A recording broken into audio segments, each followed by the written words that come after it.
चंद्रशेखर जी आज गाजीपुर में आए हैं प्रबुद्ध सम्मेलन के माध्यम से, कार्यकर्ताओं को क्या संदेश देंगे?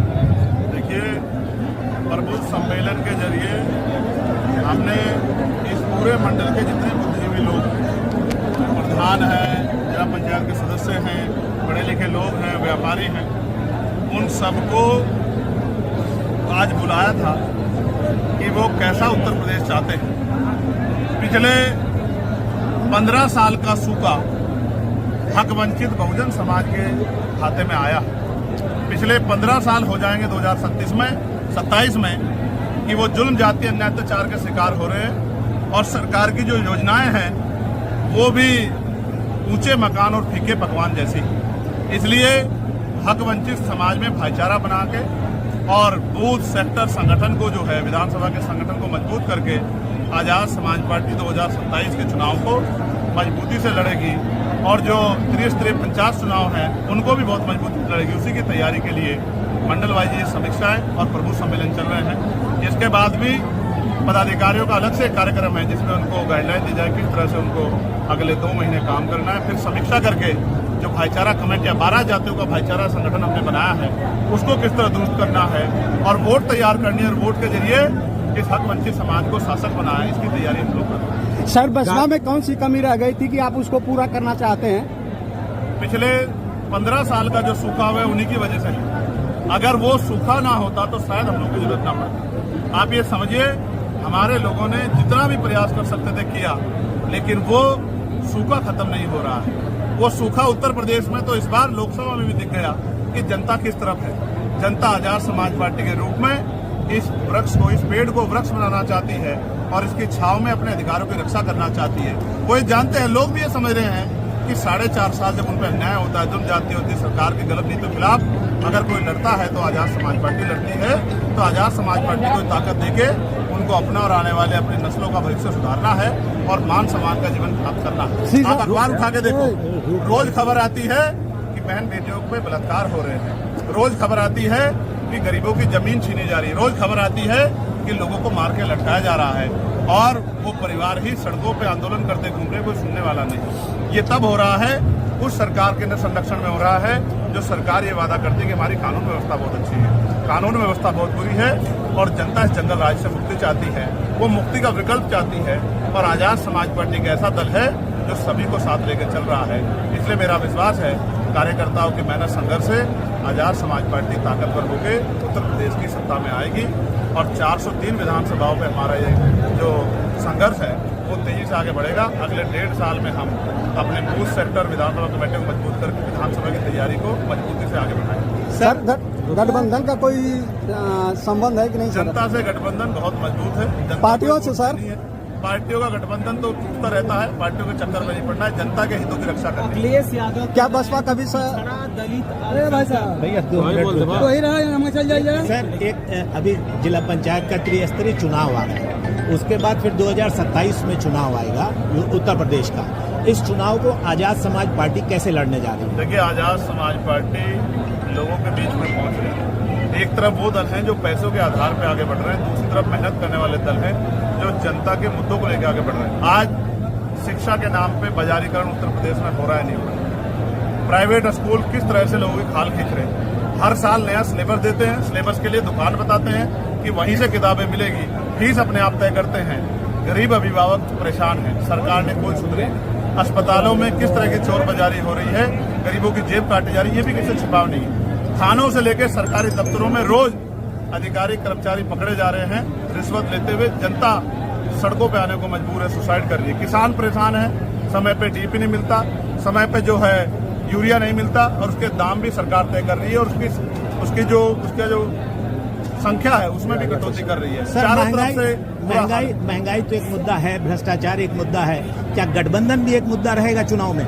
जनता से गठबंधन हो जाए तो जनता बड़ी समझदार है। अखिलेश यादव के साथ आपकी फोटो वीडियो बहुत वायरल हो रही हैं, क्या लगता है, कुछ संभावनाएं बन रही हैं? मैं ये समझता हूँ कि आपका भी ध्यान जनता के मुद्दों पर कम है। मुझे अच्छा लगता अगर आप सरकार के नाकामी से जुड़े सवाल पूछते, मैं उन पर आपको बताता कि सरकार क्या करना चाहिए था। आप ये मुझे बताओ, अंतर्राष्ट्रीय स्तर पे बात करते हैं, क्या पहलगांव हमले के बाद ऑपरेशन सिंदूर के बाद जब सीज फायर हो गई तो क्या लगातार हमारे सेना के जवानों की जान नहीं जा रही है, क्या शहादत नहीं हो रही है? बिहार के 3 लालों को शहादत जो है, इम्तियाज साहब को, राम प्रसाद बाबू को, मनीष कुमार को जो है 14 तारीख को गोली नहीं लगी। तो ये कैसा सीज फायर? हम इतने कमजोर हो गए क्या? कितने मुट्ठी भर के देश से जो है डर बैठे? सर, आप संसद में हैं, संसद सदस्य हैं, आप भी कुछ सुझाव दे सकते हैं। जनता को क्या सुझाव आया? सुझाव भी दिया और मैंने विशेष सत्र बुलाने की मांग भी की। जी। हमने सरकार को कहा कि आज पूरा देश खड़ा है, रोज रोज सैनिकों के और बॉर्डर पर रहने वाले हमारे लोगों के जान से खिलवाड़ नहीं होना चाहिए। सरकार को आतंकवाद के खिलाफ सख्त कदम उठाना चाहिए। लेकिन हमारे समझौते तो अब अमेरिका में बैठे अमेरिका के नेता करा रहे। हम इतने कमजोर तो नहीं थे सर। हम तब भी कमजोर नहीं थे जब 20 साल पहले थे, अब तो हम आगे चल रहे हैं। सर, ऑपरेशन सिंदूर में एक सांसदों का डेलीगेशन जा रहा है जिसपे बहुत राजनीति हो रही है। क्या चंद्रशेखर रावण को भी उस डेलीगेशन में होना चाहिए था? नहीं, मुझे इस तरह का कोई जो है अभी इन्फॉर्मेशन नहीं है कि मुझे उसमें रखा गया है। हालांकि मैं ये भी बात स्पष्ट कर दूं कि डॉक्टर बाबा साहब अम्बेडकर ने कहा था कि हम अंत्य भारतीय हैं, हम प्रथम और अंत्य भारतीय। तो भारत की अस्मिता, भारत का सम्मान हमारे लिए सर्वप्रथम है, उसके बाद सब कुछ है। इसलिए सरकार से तमाम विरोध के बाद, उनके विचारों का विरोध, उनकी पॉलिसियों के विरोध के बाद भी हमने सरकार को विश्वास दिलाया कि आज देश के गौरव का समय, देश की अस्मिता में हमला हुआ है, तो हम सब लोग हम देश के साथ खड़े, देश की सेना के साथ खड़े। सर, एक चीज थोड़ा सा सेना को लेकर जो जाति और धर्म के मामले हावी हो गए। मैं इससे सहमत नहीं हूँ। सेना की कोई जाति नहीं होती, सेना का कोई धर्म नहीं होता। इस तरह से हम सेना का अपमान हमें जाने में नहीं करना चाहिए। सेना के जवान हैं और उन पे हमें गर्व है क्योंकि वो वहाँ लड़ रहे हैं। इसी वजह से हम यहाँ सब उनसे बैठ के मीडिया से बात कर रहे हैं। सर, शिक्षा, स्वास्थ्य, रोजगार पर ना तो पक्ष बात करना चाहता है ना विपक्ष बात करना चाहता है, इस पे क्या कहना है? हम तो लगातार पार्लियामेंट में बात कर रहे हैं। हमने एजुकेशन पॉलिसी बताई कैसे होनी चाहिए और हमने हेल्थ पॉलिसी बताई जिससे गरीबों की जेब नहीं कटेगी और सबको अच्छा इलाज और अच्छी एजुकेशन व्यवस्था होगी। हमने तो पार्लियामेंट में बात रखी सर, लेकिन सरकार उस पॉलिसी को लागू नहीं करेगी जिससे जनता को फायदा हो। सरकार उस पॉलिसी को लागू करेगी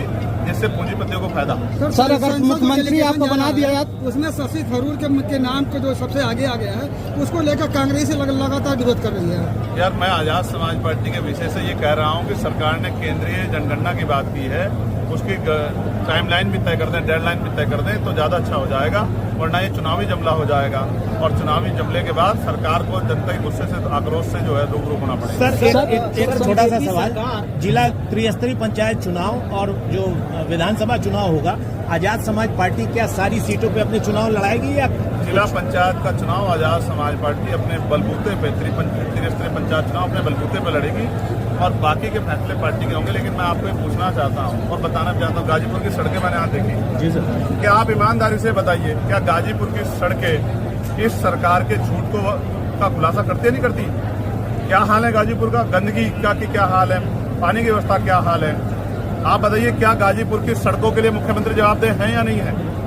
केंद्र की सरकार जो नेशनल हाईवे बनाती है उससे तो हम लोग सवाल वहाँ पार्लियामेंट में करते हैं, लेकिन राज्य सरकार जो है जो बड़े बड़े वादे करती पीठ ठोकती है, तो मुख्यमंत्री जवाब देगी गाजीपुर विकास से छूता क्यों है? गाजीपुर के हर 100 मीटर में गड्ढे क्यों है? क्या गाजीपुर जिले के लोगों के आत्मसम्मान के साथ खिलवाड़ करने का अधिकार सरकार को मिला है? चंद्रशेखर जी, एक अंतिम सवाल, अभी आपका मैं सुन रहा था स्पीच, उसमें आपने कहा कि संविदा कर्मियों को आप परमानेंट नौकरी करने जाएंगे अगर आपकी सरकार आई। इस दावे में कितनी सच्चाई है? इसमें पूरी सच्चाई है। जिस तरह पार्लियामेंट में मैं निजी क्षेत्रों में आरक्षण का बिल लेके आया था, वो बिल नहीं था, वो ये भी सच्चाई थी कि होना चाहिए।